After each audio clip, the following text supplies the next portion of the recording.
दोस्तों स्वागत है आपका बिहार न्यूज में। दोस्तों मैं हूं फिरदौस गनी और आप देख रहे हैं केडीबी लाइव। दोस्तों आज हो चुका है 27 जुलाई 2022। तो आज की बिहार की टॉप न्यूज़ लेकर आए हैं आपके लिए। दोस्तों वीडियो स्टार्ट करने से पहले आपसे रिक्वेस्ट है, अगर आप नए आए हैं इस चैनल पर तो फिर इस चैनल को सब्सक्राइब करके बेल आइकन को भी प्रेस कर दीजिए और साथ में वीडियो को लाइक कर दीजिए, अपने दोस्तों के साथ शेयर भी कीजिए। तो चलिए दोस्तों स्टार्ट करते हैं आज की पूरे बिहार की टॉप न्यूज़। दोस्तों आज बिहार न्यूज में सबसे पहले बात करते हैं कि बिहार की राजधानी पटना से एक बड़ी खबर सामने आ रही है, जहां बिहार के CM Nitish Kumar corona positive हो गए हैं।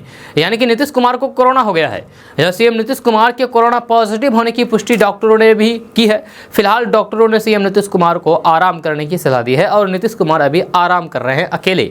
हाल के दिनों में बिहार के कई राजनेता इस महामारी की चपेट में आए थे। पीएम नरेंद्र मोदी के पटना दौरे से ठीक पहले ही बिहार के डिप्टी सीएम सहित कई कैबिनेट मंत्री भी कोविड पॉजिटिव मिले थे।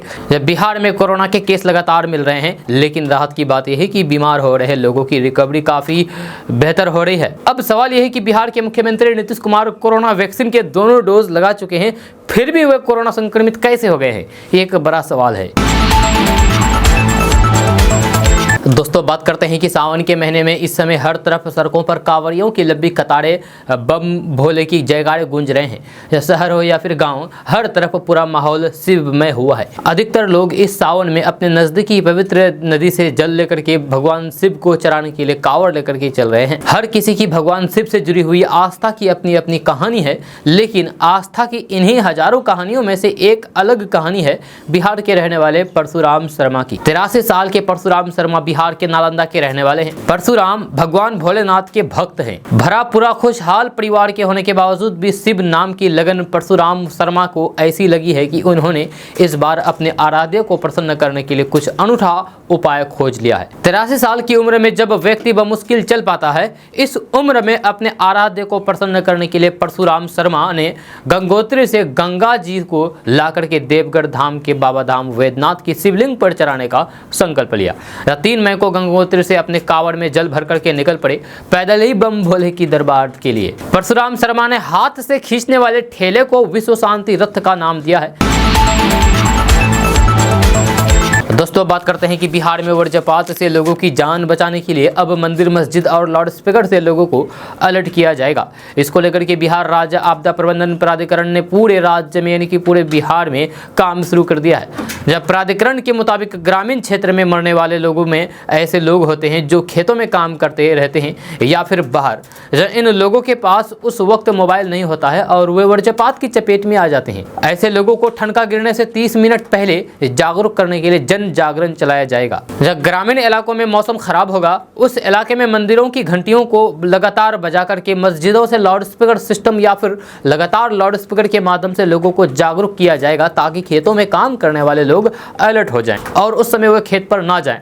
जहां भी लोग रहें वे भी रास्ते में कहीं भी सुरक्षित स्थान पर शरण ले ले, इस बात के लिए अलर्ट किया जाएगा मस्जिदों के द्वारा और मंदिरों के द्वारा। आपदा प्रबंधन विभाग ने इंद्रवज ऐप बनाया है, जिसके माध्यम से लोगों को ठनका गिरने से 30 मिनट पहले जानकारी मिल जाती है। इस ऐप को हर लोग डाउनलोड कर लें। इसके लिए प्रचार प्रसार किया जाएगा। इसमें मौसम खराब होने के बाद अलर्ट सिस्टम भी है, साथ ही कई जानकारी भी मिल जाती है। इसी ऐप के माध्यम से गाँव गाँव में लोगों को जागरूक किया जाएगा। दोस्तों बात करते हैं कि बिहार में इस साल सावन सूखा ही बीता जा रहा है।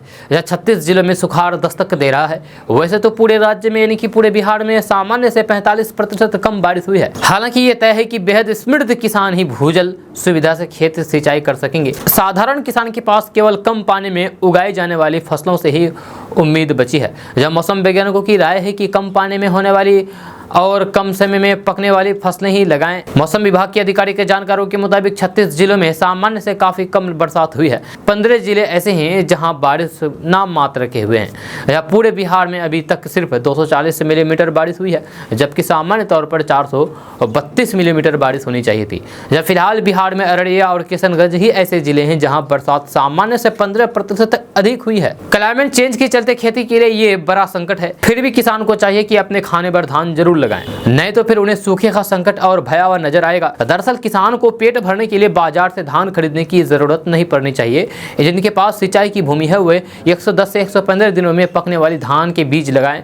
140 से 145 दिन वाला बीज हरगिज बिल्कुल भी ना लगाएं और ना ही रोपें। मौसम विभाग के मुताबिक किसान धान को गेहूं की तरह बोएं, जहां इससे उन्हें अपने खाने योग्य धान आसानी से मिल जाएगा। जहां हालांकि अनुमान है कि 15 अगस्त के बाद अच्छी बारिश हो सकती है। दोस्तों, अब बात करते हैं कि बिहार के हाई स्कूलों में पढ़ने वाले छात्रों के लिए खुशखबरी आई है। जहां नीतीश सरकार हाई स्कूलों में ITI की पढ़ाई शुरू करने जा रही है। जिन प्रखंडों में ITI कॉलेज नहीं है उन जगहों को प्राथमिकता दी जाएगी। जहां फिलहाल बिहार में ऐसे प्रखंडों की संख्या 210 है जहां एक भी सरकारी या फिर गैर सरकारी ITI नहीं है। वहीं कितने ऐसे प्रखंड है जहां MSTI के तहत प्रशिक्षण नहीं हो रहा है। जानकारी के मुताबिक केंद्र सरकार ने कौशल विकास को बढ़ावा देने के लिए हाल ही में राज्यों को स्वायत्तता दी है। राज्य सरकार के सुझाव पर ही प्राइवेट ITI को संबद्धता मिलेगी या फिर रद्द कर दी जाएगी। इसके अलावा परीक्षा कैलेंडर को अनुपालन करने का अधिकार भी राज्यों को दिया जाएगा। जहां इसके लिए हर राज्य में एक विशेष समिति का गठन किया जाएगा। बिहार में सर्व संसाधन समिति गठित किया गया है जो सुनिश्चित करेगी कि राज्य के सभी प्रखंडों में सरकारी या फिर गैर सरकारी ITI हो। दोस्तों, बात करते हैं कि मानसून सत्र में महंगाई, बेरोजगारी, GST और जांच एजेंसियों की कार्रवाई को लेकर के विपक्ष का हंगामा जारी है। जहां हंगामे के चलते राज्यसभा के 19 सांसदों को सदन से एक हफ्ते के लिए सस्पेंड कर दिया गया है। इससे पहले सोमवार को कांग्रेस के 4 सांसदों को सस्पेंड कर दिया गया था। बताया जा रहा है कि ये राज्यसभा सांसद सदन के वेल में प्रवेश करने और फिर नारेबाजी करने के लिए एक हफ्ते के लिए निलंबित किए गए हैं। संसद में विपक्ष लगातार विरोध कर रहा है। जहां सरकार का आरोप है कि विपक्ष संसद की कार्रवाई में बाधा डाल रहा है, जबकि विपक्षी दलों का कहना है कि सरकार इस मुद्दे पर चर्चा से भाग रही है। इससे पहले सोमवार को भी लोकसभा में विपक्षी सांसदों ने महंगाई और GST की बढ़ती दरों को लेकर के विरोध प्रदर्शन किया था। लोकसभा में हंगामा करने को लेकर के कांग्रेस के 4 सांसदों पर कार्रवाई की गई है। दोस्तों, बात करते हैं कि बिहार में आज तेल कंपनियों ने पेट्रोल और डीजल के दाम में कोई बदलाव नहीं किया है। आज पटना, भागलपुर, पूर्णिया, दरभंगा, बेगूसराय समेत बिहार के अधिकतर शहरों में तेल के दाम स्थिर है, यानी कि जहां पर था वहीं पर है। हालांकि गया और मुजफ्फरपुर में तेल की कीमतों में हल्का उछाल देखने को मिला है। राजधानी पटना के अलावा भागलपुर, पूर्णिया, अररिया, अरवल, बांका, बेगूसराय, दरभंगा, मोतिहारी, जहानाबाद, जमुई, कटिहार, खगड़िया, किशनगंज, लखीसराय, मधुबनी, मुंगेर, सहरसा, समस्तीपुर, शेखपुरा, शिवहर, सीतामढ़ी, सुपौल और हाजीपुर में पेट्रोल डीजल के दाम आज वहीं पर स्थित है। हालांकि गया में पेट्रोल 21 पैसे और डीजल 20 पैसे प्रति लीटर महंगा हुआ है। मुजफ्फरपुर में भी पेट्रोल के भाव 4 पैसे और डीजल 3 पैसे प्रति लीटर बढ़ गए हैं। हालांकि इस बढ़ोतरी से ग्राहकों पर ज्यादा असर नहीं पड़ेगा। इसके अलावा बेतिया, सिवान, छपरा, गोपालगंज और औरंगाबाद में भी पेट्रोल डीजल के रेट में हल्का इजाफा देखने को मिला है। वहीं बक्सर, मधेपुरा, बिहार शरीफ, नवादा और सासाराम में तेल के दाम में हल्की गिरावट आई है। दोस्तों, बात करते हैं कि पटना के बाद अब बिहार के सभी बड़े शहरों में CNG बसें चलाई जाएगी। अब अन्य जिलों में भी नए CNG स्टेशन खोलने और फिर पाइपलाइन बिछाने की तैयारी की जाने लगी है। बिहार को प्रदूषण मुक्त करने को लेकर के ये फैसला किया गया है। वहीं CNG बस चलने के बाद लोगों की जेब को भी राहत मिलेगी, यानी कि उन्हें कम किराया चुकाना पड़ेगा। जहाँ CNG बसें चलाए जाने की तैयारी भी शुरू कर दी गई है। जहाँ राज्य परिवहन यानी कि बिहार परिवहन विभाग ने पिछले दिनों CNG प्रदाता गेल, IOCL, थिंक गैस और IAGPL के प्रतिनिधियों के साथ समीक्षा भी की थी, जिसमें इस बात की भी चर्चा की गई थी कि मौजूदा CNG स्टेशनों की स्थिति क्या है। इसके अलावा नए CNG स्टेशनों की स्थापना और पाइपलाइन बिछाने की भी समीक्षा की गई। माना यह भी जा रहा है कि नए स्टेशन खुलने के बाद ज्यादा CNG बस शुरू हो जाएगी। दोस्तों, बात करते हैं कि बिहार में इस मानसूनी सीजन कम बारिश होने से बिहार में सूखे का संकट गहराता जा रहा है।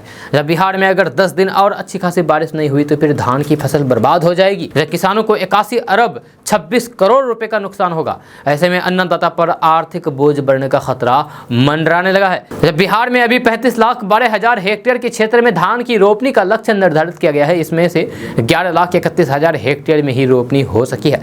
इस प्रकार अभी 24 लाख हेक्टेयर में रोपनी नहीं हो पाई है। यह कुल लक्ष्य का 68% है, यानी कि अभी तक महज 31% ही रोपनी हुई है। पिछले साल की तुलना करें तो फिर करीब 5 लाख हेक्टेयर में कम रोपनी हुई है। 2021 में जुलाई अंत तक 16 लाख हेक्टेयर में रोपनी की जा चुकी थी। दोस्तों बात करते हैं कि अब ट्रेनों में देश दुनिया की सूचना प्राप्त करने और मनोरंजन करते हुए यूं ही रास्ता कट जाएगा। इसीलिए कि यात्रियों को सूचना एवं मनोरंजन प्रदान करने के लिए पूर्व रेलवे ने की MOU ट्रेनों में LED टीवी की व्यवस्था की जा रही है। LED टीवी लगाने के काम भी शुरू हो गए हैं। इसकी शुरुआत पूर्व मध्य रेलवे के हावड़ा रेल मंडल के हावड़ा बंदेल लोकल में हावड़ा स्टेशन से की गई है। EMU रैंक के प्रत्येक कोच में 28 इंच के 4 LED टीवी लगाए गए हैं। रेलवे के अधिकारियों के अनुसार पूरे हावड़ा मंडल के सभी 50 EMU ट्रेनों में कुल 6000 LED टीवी लगाए जाएंगे। दोस्तों बात करते हैं कि बिहार में अब IAS अधिकारियों की कमी दूर करने जा रही है। नीतीश सरकार के फैसले के बाद अब बिहार को 38 नए IAS अधिकारी मिलने वाले हैं। बताया जा रहा है कि ये सभी अधिकारी सितंबर महीने तक बहाल कर दिए जाएंगे, यानी कि नियुक्त कर दिए जाएंगे। दरअसल इन अधिकारियों का बिहार प्रशासनिक सेवा से IAS में प्रमोशन होने वाला है। 22 जुलाई को पटना के राजकीय अतिथिशिला में बैठक बुलाई गई थी, जिसमें अधिकारियों के प्रमोशन को लेकर के चर्चा की गई थी। इस बैठक में बिहार के मुख्य सचिव समेत कई अधिकारी शामिल हुए थे। दोस्तों बात करते हैं कि देश के दक्षिण के कारोबारियों एवं निवेशकों को बिहार बुलाने के लिए हैदराबाद में बिहार इन्वेस्टर मीट का आयोजन हुआ। इस अवसर पर बिहार के उद्योग मंत्री सैयद शाहनवाज हुसैन ने उद्योगपतियों से आग्रह करते हुए कहा कि आप बिहार में उद्योग लगाएं, इसे कामयाब बनाना हमारी जिम्मेदारी है। हैदराबाद के हाईटेक सिटी में हुए इस इन्वेस्टर मीट में IT, food processing, pharmaceutical, agrotech, textile, plastic, electronics, general manufacturing ring की कंपनी सम्मिलित हुई है।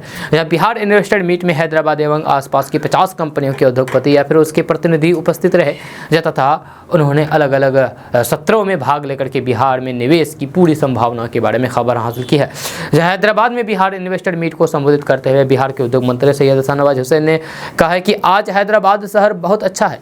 आज हैदराबाद शहर को पूरे विश्व में, यानी कि पूरी दुनिया में लोग साइबर सिटी एवं हाईटेक सिटी के नाम से जानते हैं। इस शहर ने भी आज के इस मुकाम पर पहुंचने के लिए कहीं से आरंभ किया होगा। उन्होंने कहा कि बिहार ने भी उद्योग क्षेत्र में आगे बढ़ने का संकल्प मजबूत कर लिया है। यही कारण है कि हमने बिहार में औद्योगिक निवेश को बढ़ावा देने के लिए एक बेहतरीन नीति बनाई है। दोस्तों बात करते हैं कि उत्तर प्रदेश पुलिस का गौवंश के तस्करों के खिलाफ अभियान लगातार जारी है। जहां पूर्वी उत्तर प्रदेश के चंदौली में गौवंश तस्करों के चंगुल से 225 से ऊपर गौवंश मुक्त कराए गए हैं, जिन्हें जंगलों के माध्यम से सीमा पार करके बिहार होते हुए पश्चिम बंगाल की तरफ ले जाया जा रहा था। जहां एक साथ इतनी भारी मात्रा में गौवंशों की रिकवरी को उत्तर प्रदेश की अब तक की सबसे बड़ी रिकवरी के तौर पर भी देखा जा रहा है। हालांकि पुलिस की इस कार्रवाई के दौरान अंधेरे का फायदा उठा करके तस्कर फरार होने में कामयाब रहे, जिन्हें पुलिस तलाश कर रही है। जब पुलिस इस मामले में पशु तस्करों के खिलाफ मुकदमा भी दर्ज करके कार्रवाई शुरू कर रही है।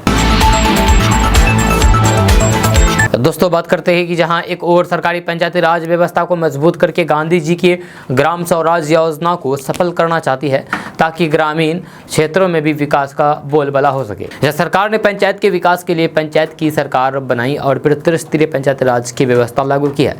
इतना ही नहीं, पंचायत सरकार चलाने के लिए सचिवालय की तरह ही पंचायतों में सरकार भवन की कल्पना करते हुए कई जगह इस पर काम भी हुआ है, लेकिन अधिकांश पंचायत सरकार भवन उद्घाटन से पहले ही जर्जर हो करके भूत बंगला में तब्दील हो गया है। जब से बना है ना जाने जनता और ना ही कोई जनप्रतिनिधि वहां बैठ पाए हैं। जहां करोड़ों की लागत से बना ये भवन मानो लोगों को मुंह चिरा रहा हो, लेकिन इसके बावजूद भी कुछ पंचायतों में पंचायत सरकार भवन गांधी के सपनों को साकार करता दिख रहा है। अररिया प्रखंड के बनगांवा पंचायत का पंचायत सरकार भवन जिले में एक मिसाल कायम कर रहा है।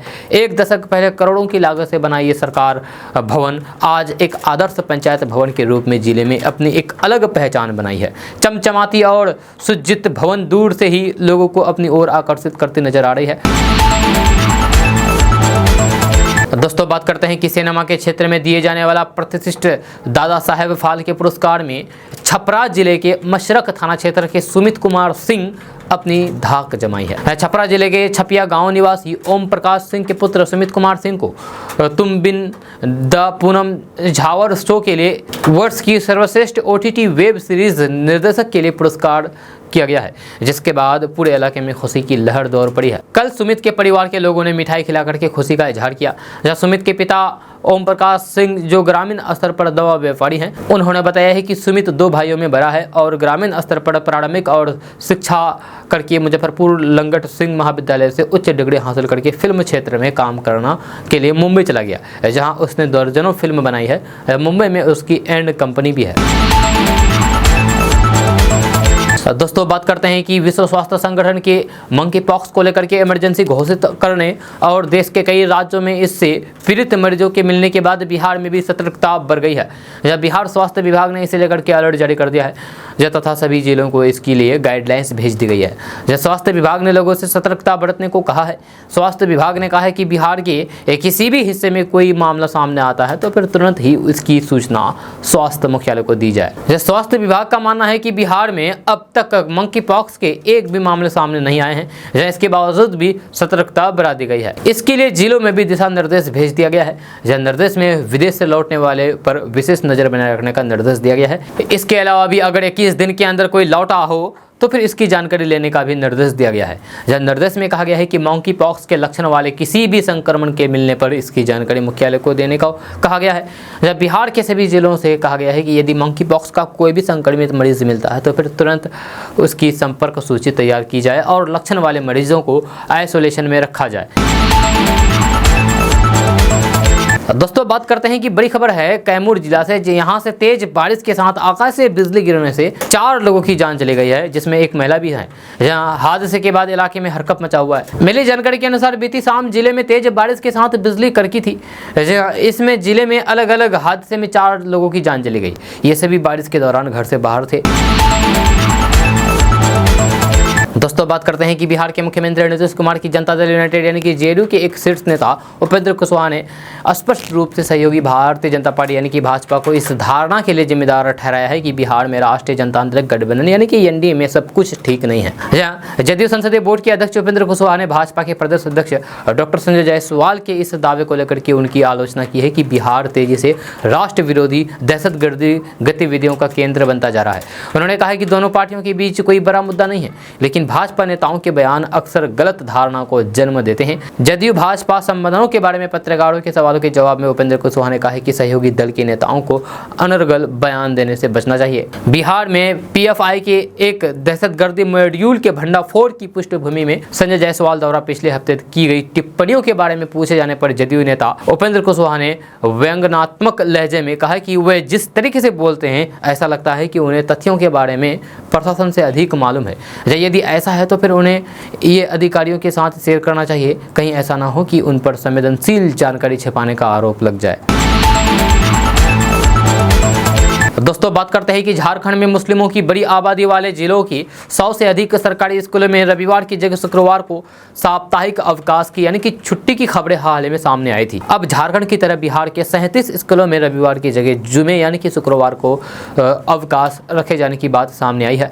जहाँ इन स्कूलों में बच्चे रविवार को पढ़ने आते हैं और शुक्रवार को छुट्टी मनाते हैं। बिहार के किशनगंज जिले के 19 स्कूलों का मामला सुर्खियों में बना हुआ है, जहाँ शुक्रवार को छुट्टी दी जाती है।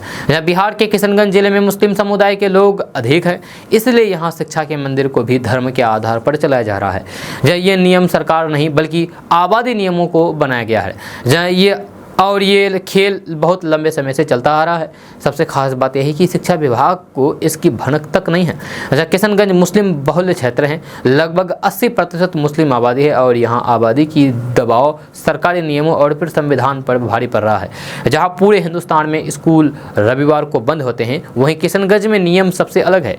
यहाँ के कई स्कूलों में जुमे की छुट्टी होती है। आपको बता दूं कि ये केवल मौखिक रूप से नहीं चल रहा है, बल्कि सरकारी दस्तावेजों में इसका जिक्र है। इन दस्तावेजों में साफ साफ लिखा गया है कि किन किन स्कूलों में जुमे का अवकाश होता है।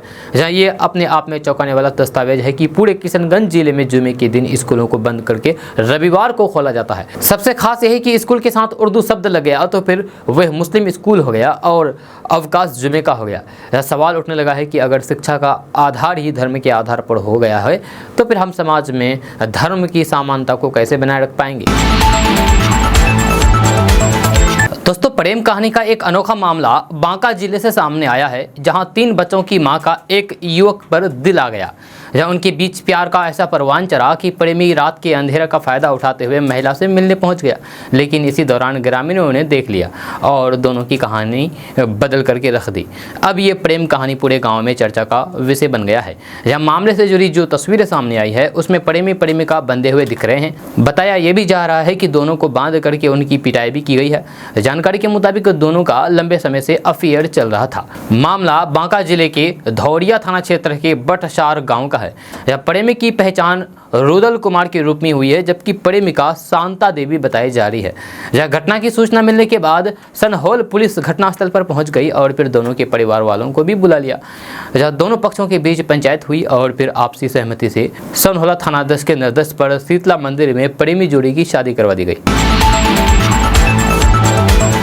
दोस्तों बात करते हैं कि बिहार में अभी बीजेपी जनता दल यूनाइटेड का गठबंधन है, यानी कि बीजेपी और जेडीयू का गठबंधन है। इसमें अभी कोई समस्या नहीं है, लेकिन 2024 लोकसभा और 2025 विधानसभा चुनाव में यह गठबंधन रहेगा या फिर इसकी कोई गारंटी नहीं है।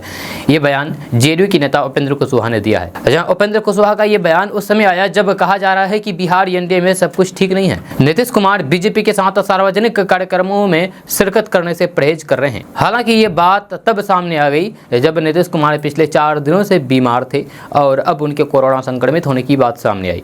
जब भले ही नीतीश कुमार बीमार होने की वजह से कार्यक्रमों में शामिल नहीं हो रहे थे, लेकिन उपेंद्र कुशवाहा का इस बयान का क्या मायने है। उपेंद्र कुशवाहा ने कहा है कि फिलहाल गठबंधन में सब ठीक है, लेकिन भविष्य में क्या होगा इसकी कोई गारंटी हम लोग नहीं दे सकते हैं। इसके साथ ही उपेंद्र कुशवाहा ने कहा है कि सहयोगी दल के नेताओं को अनर्गल बयान देने से बचना चाहिए। उन्होंने कहा है कि दोनों पार्टियों के बीच कोई बड़ा मुद्दा नहीं है, लेकिन बीजेपी नेताओं के बयान अक्सर गलत धारणाओं को जन्म देते हैं।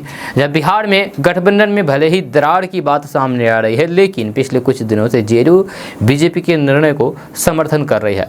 जेडीयू ने राष्ट्रीय चुनाव में एनडीए उम्मीदवार द्रौपदी मुर्मू का समर्थन किया। इसके साथ ही उपराष्ट्रपति चुनाव में भी झारखंड को समर्थन देने का ऐलान किया है।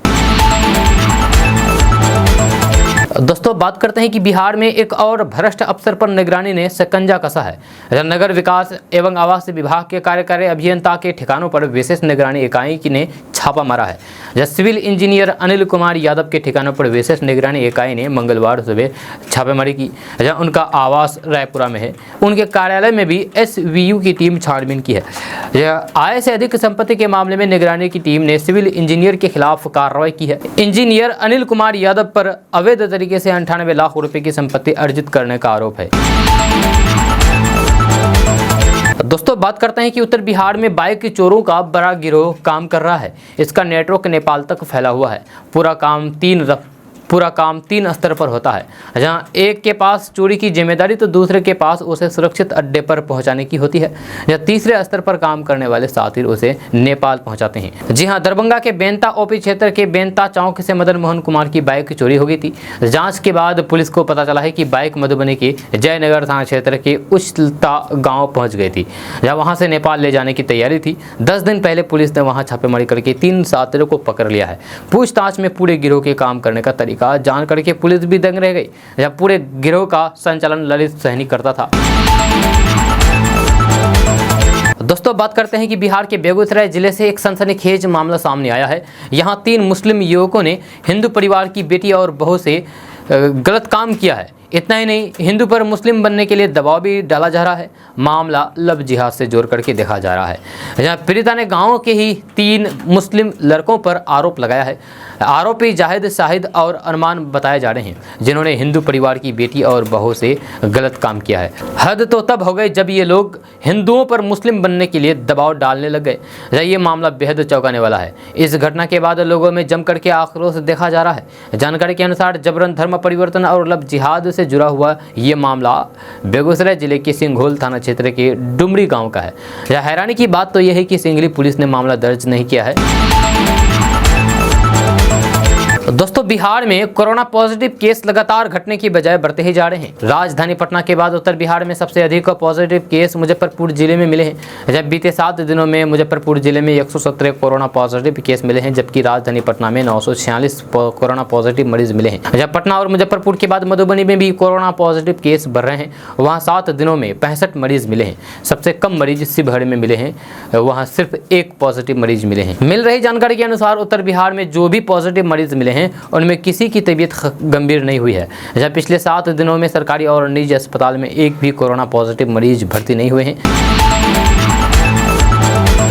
दोस्तों बात करते हैं कि बिहार में राष्ट्रपति चुनाव में क्रॉस वोटिंग के बाद कई तरह के कयास लगाए जा रहे हैं। इस बीच राष्ट्रीय जनता दल यानी कि आरजेडी के बिहार प्रदेश अध्यक्ष जगदानंद सिंह ने बिहार के मुख्यमंत्री नीतीश कुमार पर जोरदार निशाना साधते हुए कहा है कि उन्हें किसी न किसी का सहयोग चाहिए।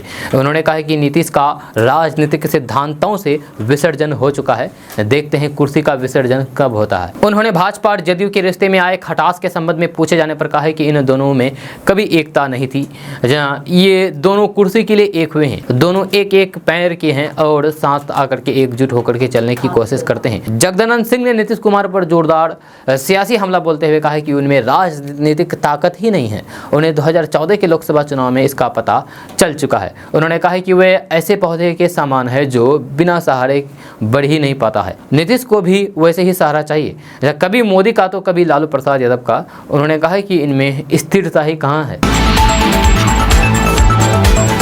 दोस्तों बात करते हैं कि बिहार में मानसून धीरे धीरे सक्रिय होता दिख रहा है, जहाँ पिछले कुछ दिनों से कई जिलों में बारिश हो रही है, जहाँ वहीं बारिश के दौरान वज्रपात से लोगों की जान जा चुकी है। आंकड़े के मुताबिक पिछले 24 घंटे में वज्रपात से 11 लोगों की जान जा चुकी है। जहाँ मौसम विज्ञान केंद्र पटना ने बिहार के 19 जिलों में भारी बारिश और वज्रपात की संभावना जताई है। बिहार में बीते 24 घंटे में अलग अलग जगहों पर आकाश से बिजली गिरने से 11 लोगों की जान जा चुकी है। इनमें भोजपुर और कैमूर में 3 लोगों की जान गई है, जबकि जहानाबाद में 2 और जबकि पटना में 1 लोग की जान गई है। वहीं रोहतास और औरंगाबाद में भी एक शख्स ने वज्रपात के कारण अपनी जान गंवा दी है। जहां इस बीच मौसम विभाग ने पूर्वानुमान जताया है कि बिहार के 19 जिलों में बारिश हो सकती है। राजधानी पटना, गया, जहानाबाद, नालंदा, नवादा समेत 19 जिलों में बारिश की संभावना जताई गई है। इन जिलों में तेज हवा के साथ वज्रपात की भी चेतावनी जारी की गई है मौसम विभाग की तरफ से। तो अगर आप कहीं भी बाहर में खुले में रह रहे हैं तो फिर आप बारिश के टाइम अपने घर में शरण ले लें या फिर किसी भी सुरक्षित स्थान पर जाएं। दोस्तों बात करते हैं कि वीआईपी के अध्यक्ष मुकेश सहनी ने कहा है कि भाजपा ने उनकी पार्टी के साथ छल किया है, आने वाले समय में पार्टी इसका मुंहतोड़ जवाब देगी।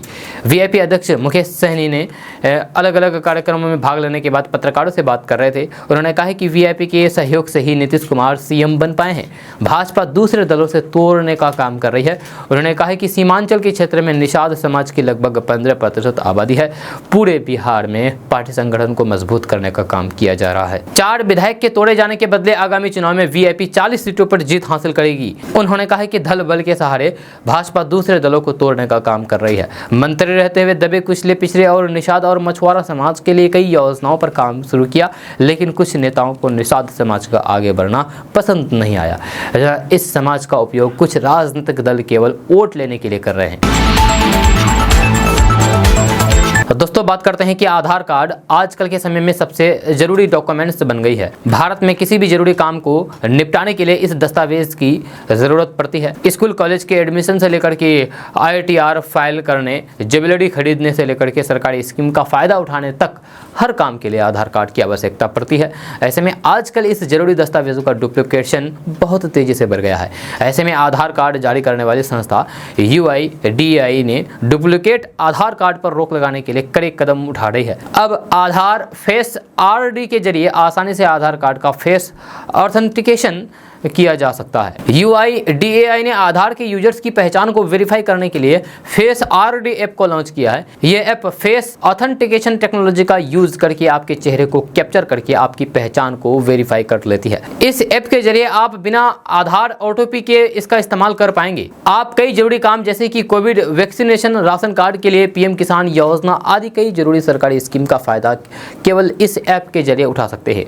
जहां इस ऐप के जरिए आधार यूजर्स की सारी जानकारी जैसे Aadhaar number, biometric details, demographic details आदि सभी जानकारियों को आप स्टोर करके इस ऐप में रख सकते हैं।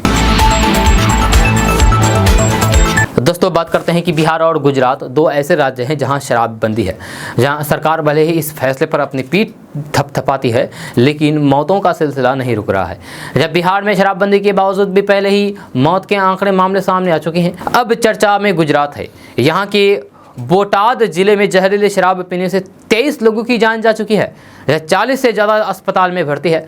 पुलिस ने शराब तस्करों को हिरासत में लेकर ले लिया है। लेकिन सवाल यह है कि आखिर मौत के मामले में क्यों नहीं रुक रहे हैं। केंद्र सरकार के मुताबिक 2016 से 2020 यानी कि 5 सालों में बिहार में 31 और गुजरात में 50 लोगों की जान गई है जहरीली शराब पीने की वजह से। ये आधिकारिक संख्या है, जबकि मीडिया रिपोर्ट में जारी आंकड़े इससे कहीं ज़्यादा है। शराबबंदी के बावजूद भी गुजरात और बिहार में मौत के आंकड़े क्यों नहीं रुक रहे हैं, ये अब इसे समझते हैं। बिहार में शराबबंदी को रोकने के लिए 2016 में कानून लाया गया। जब बिहार सरकार के आंकड़े बताते हैं कि 2016 से फरवरी 2022 तक 2.1 करोड़ यानी कि 2 करोड़ 10 लाख लीटर शराब बरामद की गई। यह शराबबंदी का नियम तोड़ने के आरोप में 4,50,000 लोगों को गिरफ्तार किया गया। बिहार में शराबबंदी क्यों नहीं रुक रही है, ये सवाल है। इस पर सरकार का कहना है कि शराबबंदी कानून और इससे होने वाली मौतों के बीच कोई संबंध नहीं है। बिहार के उत्पादन एवं मद्य निषेध मंत्री सुनील कुमार के मुताबिक ये ऐसी मौतें हैं जो शराबबंदी से पहले से भी हो रही है। जदयू के विधायक रणवीर नंदन ने अपने एक बयान में कहा है कि ऐसे मामलों को रोकने के लिए बिहार सरकार हर जरूरी कदम उठा रही है, लेकिन सवाल वही है कि आखिर रुक क्यों नहीं रही है। जब वहीं शराबबंदी पर बिहार में विपक्ष भी अपनी राय रख चुका है। आरजेडी का कहना है कि शराबबंदी कानून सख्ती से लागू नहीं किया जा रहा है। ये एक ऐसी समस्या है जो हल करने के दौरान दूसरी नई समस्या पैदा कर रही है। आपको बता दूं कि बिहार में सरकार की नाक के नीचे शराब माफिया अपने काम को बखूबी अंजाम दे रहे हैं। विपक्ष के आरजेडी सांसद मनोज झा का कहना है कि सरकार को शराब माफियाओं की उस चेन को तोड़ने की जरूरत है जिसके जरिए वे इसका व्यापार कर रहे हैं। सरकार खुद इसको लेकर के गंभीर नहीं है। दोस्तों, बात करते हैं कि बिहार के पूर्व उप मुख्यमंत्री और बीजेपी सांसद सुशील कुमार मोदी ने बिहार में एथेनॉल प्लांट को लेकर के जानकारी शेयर की है। यह उन्होंने ट्वीट करते हुए बताया है कि उनके एक प्रश्न के जवाब में पेट्रोलियम और प्राकृतिक गैस मंत्रालय में राज्य मंत्री रामेश्वर तेली ने बताया है कि पेट्रोल में 20% एथेनॉल मिश्रण के लिए बिहार की वार्षिक मांग 30 करोड़ लीटर है, जिसके विरुद्ध 12 करोड़ लीटर वर्तमान में स्थापित एथेनॉल प्लांट से प्राप्त हो रही है। दोस्तों, बात करते हैं कि नेशनल हेराल्ड केस में ईडी आज फिर से कांग्रेस अध्यक्ष सोनिया गांधी से पूछताछ की है। इनके खिलाफ धरना प्रदर्शन कर रहे कांग्रेस नेता राहुल गांधी और अन्य कांग्रेस सांसद को पुलिस ने विजय चौक से हिरासत में ले लिया। यह धरने के दौरान राहुल गांधी ने अपनी दादी इंदिरा गांधी की तरह तेवर दिखाए। यहाँ उन्हें हिरासत में लेने के बाद कांग्रेस ने इंदिरा गांधी की पुरानी तस्वीर को राहुल गांधी के फोटो के साथ शेयर किया है। बताया गया है कि कांग्रेस सांसद सभी राष्ट्रपति भवन की ओर मार्च निकालने की तैयारी में थे। इसी दौरान उन्हें हिरासत में ले लिया गया। इस दौरान राहुल गांधी ने कहा कि हमें धरना नहीं देने दिया जा रहा है, यहाँ पुलिस का राज है, ये भारत की सच्चाई है, मोदी जी राजा है। राहुल गांधी और अन्य को पुलिस बस में बैठा करके ले गई। अभी ये नहीं पता चला है कि उन्हें कहां ले जाया गया है। राहुल गांधी को पुलिस द्वारा हिरासत में लिए जाने के बाद कांग्रेस ने ट्वीट करते एक फोटो और कविता के अंश शेयर किए हैं।